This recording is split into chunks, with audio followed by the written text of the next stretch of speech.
ഞാൻ Akhil Manjeri. A plus Malayalam എന്ന YouTube ചാനലിലേക്ക് എൻ്റെ എല്ലാ പ്രിയപ്പെട്ട കുട്ടികൾക്കും ഒരിക്കൽ കൂടി സ്വാഗതം. നമ്മളിന്ന് SSLC അടിസ്ഥാന പാഠാവലിയിലെ മൂന്നാമത്തെ പാഠഭാഗം, അതായത് അമ്മത്തൊട്ടിൽ എന്ന് പറയുന്ന പാഠഭാഗത്തിന്റെ ആശയം, പ്രധാന ചോദ്യോത്തരങ്ങൾ എന്നിവ ചർച്ച ചെയ്യാൻ വേണ്ടി പോവുകയാണ്. എല്ലാവരും കഴിഞ്ഞ 2 ക്ലാസ്സുകൾ വളരെ കൃത്യമായ രീതിയിൽ കണ്ടിട്ടുണ്ടായിരിക്കും എന്ന് ഞാൻ പ്രതീക്ഷിക്കുന്നുണ്ട്. ഈ പാഠഭാഗത്തിന്റെ ആശയത്തിലേക്ക് നമുക്ക് നേരിട്ട് പ്രവേശിക്കാം. ഒന്നാമത്തെ ചോദ്യം ഇങ്ങനെയാണ്: അമ്മത്തൊട്ടിൽ എന്ന് പറയുന്ന തലക്കെട്ടിന്റെ സവിശേഷത എന്ത് എന്ന് പറയുന്നത് ഒരു ചോദ്യമായിട്ട് നമുക്ക് കാണാം.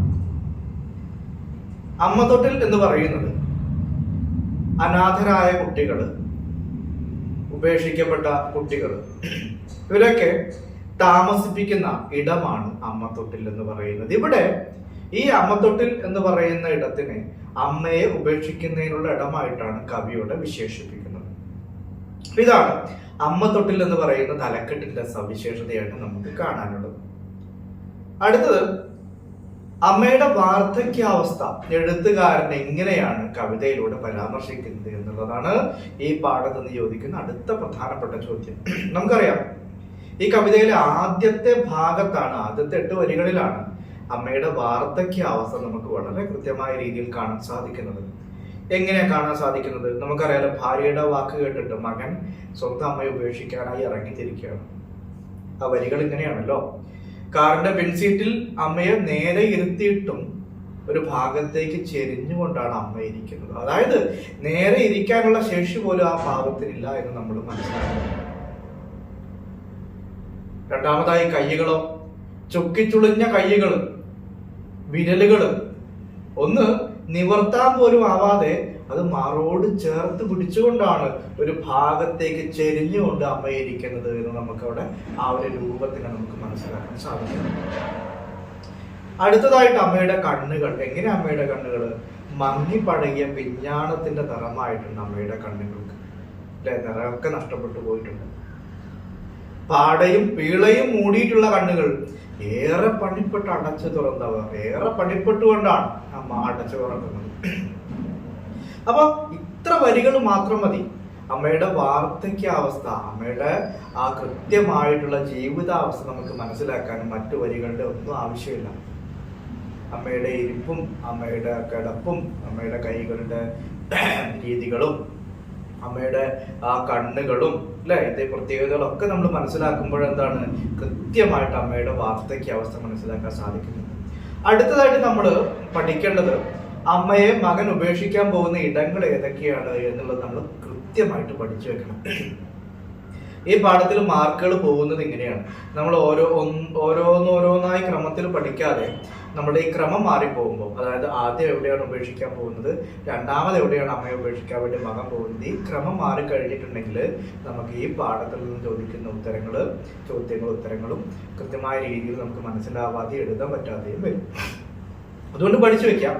ആദ്യമായി മകൻ അമ്മയെ ഉപേക്ഷിക്കാനായി പോകുന്നത് മാളിന്റെ മുമ്പിലാണ്. അല്ലെ, മാളിന്റെ മുമ്പിലാണ് ആദ്യമായിട്ട് മകൻ അമ്മയെ ഉപേക്ഷിക്കാനായിട്ട് പോകുന്നത്. അവിടെ ഉപേക്ഷിക്കാൻ വേണ്ടി ഇറക്കാൻ വേണ്ടി നിൽക്കുന്ന സമയത്താണ് പെറ്റ് കിടക്കുന്ന ഒരു തെരുവ് പട്ടി അതിന്റെ മക്കൾക്ക് ആപത്തുണ്ടാവും എന്ന് വിചാരിച്ചിട്ട് കുതിച്ചു ചാടുന്നത്. വരികൾ പറയുന്നുണ്ട്: പെറ്റ് കിടക്കും തെരുവ് പട്ടിക്ക് എന്തൊരു കുറ്റം, കുരച്ചത് ചാടി കുതിക്കുന്നു എന്ന് പറയുന്നുണ്ട്. പരീക്ഷയ്ക്കുള്ള ചോദ്യം കൂടി ഇത് തന്നെയാണ്. ഈ വരികളുടെ സവിശേഷത എന്ത് എന്ന് പരീക്ഷയ്ക്ക് ചോദിക്കും. നമ്മൾ മനസ്സിലാക്കി വെക്കണം. എന്താ ഈ വരികളുടെ സവിശേഷത എന്ന് പറഞ്ഞിട്ടുണ്ടെങ്കിൽ, ഈ വരികളിൽ നമുക്ക് 2 അമ്മമാരെ മാതൃത്വത്തിന് നമുക്ക് കാണാൻ പറ്റുന്നുണ്ട്. ഏതാ 2 അമ്മമാര് എന്ന് പറയുന്നത്? ഒന്ന്, പെറ്റ് കിടക്കുന്ന തെരുവ് പട്ടി, അതൊരു അമ്മയാണ്. അല്ലെ, അപ്പൊ അതായത് പെറ്റ് കിടക്കുന്ന തെരുവ് പട്ടി ഒരു അമ്മ, അത് തന്റെ മക്കൾക്ക് ആപത്തുണ്ടാവും എന്ന് വിചാരിച്ചിട്ട് മക്കളെ സംരക്ഷിക്കാനായി കുതിച്ചു ചാടുകയാണ്. രണ്ടാമത്തെ അമ്മയോ, ഇങ്ങനെ ഒരു ആപത്ത് പോലും വരുത്താതെ പോറ്റി വലുതാക്കി ആ മകനാൽ ഉപേക്ഷിക്കപ്പെടുന്ന അമ്മയെ നമുക്ക് ഈ വരികളിൽ നിന്ന് മനസ്സിലാക്കാൻ വേണ്ടി സാധിക്കുന്നത്. അങ്ങനെ 2 അമ്മമാരുടെ അവസ്ഥകളാണ് നമുക്ക് വളരെ കൃത്യമായിട്ട് മനസ്സിലാക്കാൻ സാധിക്കുന്നത്. അല്ലെ, അതുകൊണ്ട് മകൻ ആരും ഉപേക്ഷിക്കാൻ വേണ്ടി പറ്റുന്നില്ല, അമ്മയെ മാളിന് മുമ്പിൽ ഉപേക്ഷിക്കാൻ വേണ്ടി പറ്റുന്നില്ല. അങ്ങനെ വണ്ടി വീണ്ടും മുന്നോട്ട് പോയി. അങ്ങനെ അത് ആ ജില്ലാശുപത്രിക്ക് മുമ്പിലെത്തി. ആ ജില്ലാശുപത്രിക്ക് മുമ്പിൽ ഒരേ ഒരു രാക്കട മാത്രമേ പ്രവർത്തിക്കുന്നുള്ളൂ അല്ലെ. അതിന് തൊട്ട് പിന്നിലായിട്ട് ഇരുട്ട് മൂടി ഇടമുണ്ട്. അവിടെ അമ്മയെ ഉപേക്ഷിച്ചാലോ എന്ന് മകൻ വിചാരിക്കുന്നു. അങ്ങനെ അമ്മയെ എടുത്തുകൊണ്ട് ആ പടികൾ കയറുന്ന സമയത്ത് നോക്കണേ, ഇതും പരീക്ഷയ്ക്ക് ചോദിക്കുന്ന വരികളാണ്. പടികളിൽ എന്തോ തടഞ്ഞു പോയി. എന്തോ തടഞ്ഞതുപോലെ മകൻ ആ പടികളിൽ നിൽക്കുന്നുണ്ട്. എന്താ തടഞ്ഞത്? അതിന്റെ ഉത്തരമാണ് നമ്മൾ പറയുന്നത്. പണ്ട് ഈ മകന് പനിച്ച സമയത്ത് അമ്മ എടുത്തുകൊണ്ട് ഈ ദൂരം അത്രയും ഓടി വന്ന് ഈ പടികൾ ഓടി കിതച്ചതിന്റെ ഓർമ്മ മകനുണ്ടാവുമ്പോ അവിടെ ഇല്ല, അന്ന് സൂചി വെച്ചതുപോലെയുള്ള ഈ ഒരു ഓർമ്മ മകന്റെ ഉള്ളിലേക്ക് വരുന്ന സമയത്ത് അവിടെയും അമ്മയെ ഉപേക്ഷിക്കാൻ മകന് സാധിക്കുന്നില്ല അല്ലെ. മകന് ഇപ്പൊ എത്ര ദൂരം വന്നത് കാറിലാണ്, പക്ഷെ പണ്ട് ഈ ദൂരം അത്രയും മകനെ എടുത്തുകൊണ്ട് അമ്മ ഓടിയാ വന്നത്. അതും ഈ പടികൾ ഓടി കിതച്ചതിനെ കുറിച്ചുള്ള ഓർമ്മ, സൂചി വെച്ചതിന്റെ ഓർമ്മ കൂടി മകന് വന്നപ്പോഴാണ് അവിടെ ഉപേക്ഷിക്കാൻ പറ്റാത്തതിന്റെ പ്രധാനപ്പെട്ട കാരണം. അപ്പൊ നമ്മൾ ഒന്നാമത് എവിടെ ഉപേക്ഷിക്കാൻ കൊണ്ടുപോയത്? മാളിന് മുമ്പിൽ. രണ്ടാമത് എവിടെയാണ്? ജില്ലാ ആശുപത്രിക്കരികിൽ. അടുത്തതായിട്ട് വിദ്യാലയ മുറ്റത്ത് അമ്മയെ ഉപേക്ഷിച്ചാലോ എന്ന് മകൻ വിചാരിക്കുകയാണ്. ഇപ്പൊ വിദ്യാലയത്തിന്റെ മുറ്റത്ത് അമ്മയെ ഉപേക്ഷിക്കാൻ വേണ്ടി നിൽക്കുന്ന സമയത്ത് ആ മകന് വീണ്ടും ഓർമ്മകള് വേട്ടയാടുന്നത്. എന്താ ഓർമ്മ വരുന്നത്?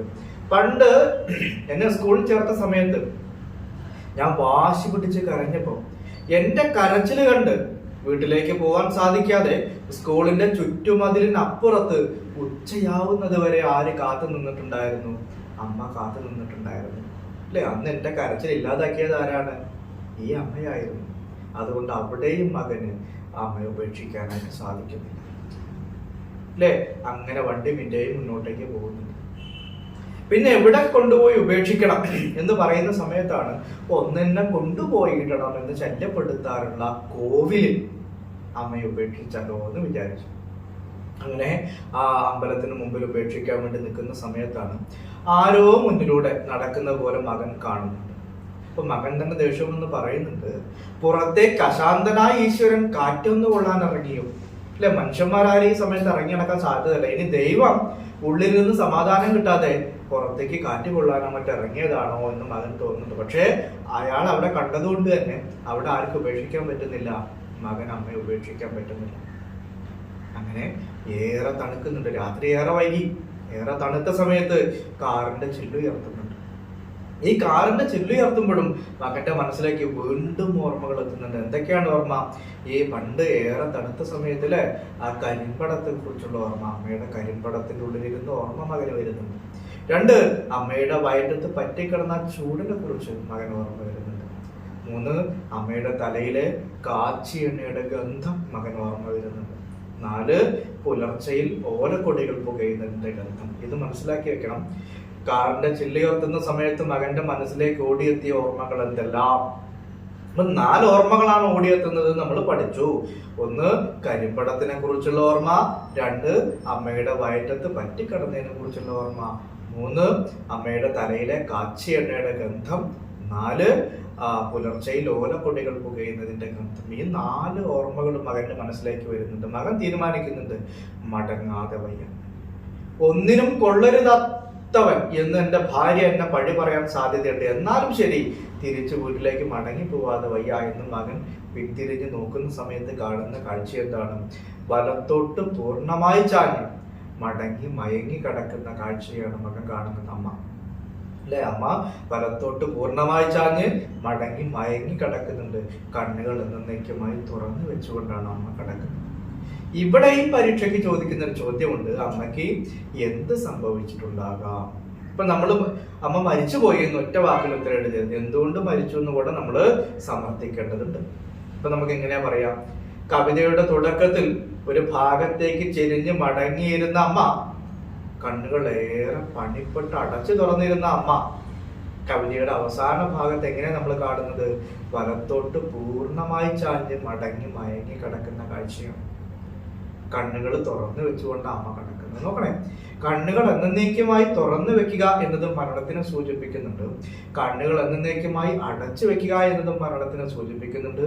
കണ്ണുകൾ അടച്ചു തുറക്കുന്നു എന്നുള്ളതാണ് ജീവിച്ചിരിക്കുന്നു എന്നതിന്റെ തെളിവ്.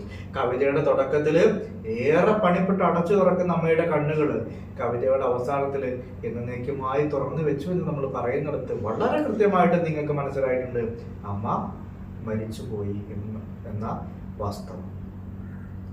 അപ്പോ ഈ ചോദ്യത്തിന്റെ ഉത്തരം കൂടി നിങ്ങൾക്ക് വളരെ കൃത്യമായിട്ട് മനസ്സിലായിട്ടുണ്ടായിരിക്കുമെന്ന് ഞാൻ പ്രതീക്ഷിക്കുന്നുണ്ട്. അടുത്തൊരു ചോദ്യം എങ്ങനെയായിരുന്നു, മുന്നേ ചോദിച്ചൊരു ചോദ്യമായിരുന്നു, എന്തുകൊണ്ടായിരിക്കാം അമ്മയുടെ കണ്ണുകൾ തുറന്നു വെച്ചുകൊണ്ട് മരിക്കാനിടയായത്?